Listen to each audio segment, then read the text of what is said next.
L'amitié que Jésus porte aux siens est particulièrement sensible dans le récit de la tempête apaisée, dans la nuit qui suivit la multiplication des pains. Tout était noir.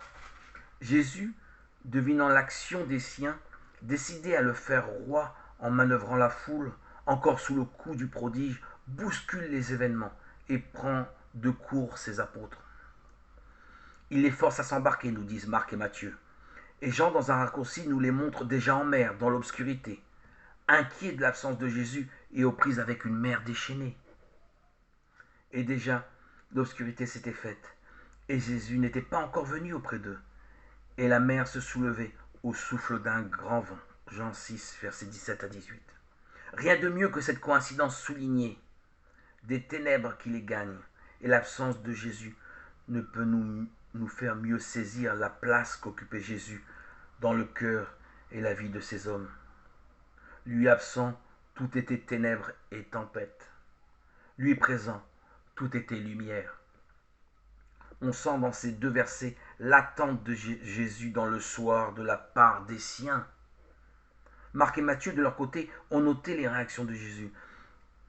Il vient donc de contraindre ses apôtres à voir s'effondrer le rêve du royaume terrestre et à s'embarquer.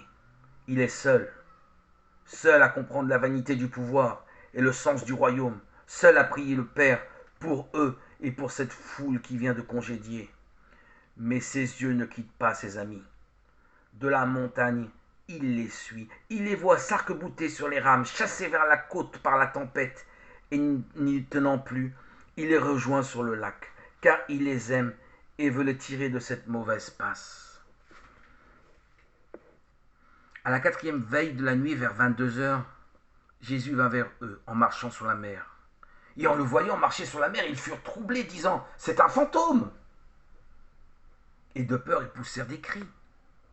Apeurés à en pousser des cris devant cette marche nocturne sur le lac, il se calme aussitôt à la seule affirmation de son identité. Il leur parle en disant « Courage, c'est moi, ne craignez rien. » Sa voix, le simple timbre de sa voix, suffit pour effacer la terrifiante vision, ramener le calme et la confiance.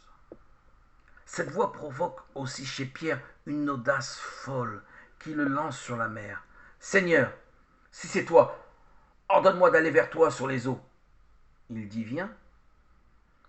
À son apôtre apeuré qui s'enfonce dans les flots, Jésus, dans un geste amical, ne tend que sa main et ne lui fait qu'un reproche. « Homme de peu de foi, pourquoi as-tu douté ?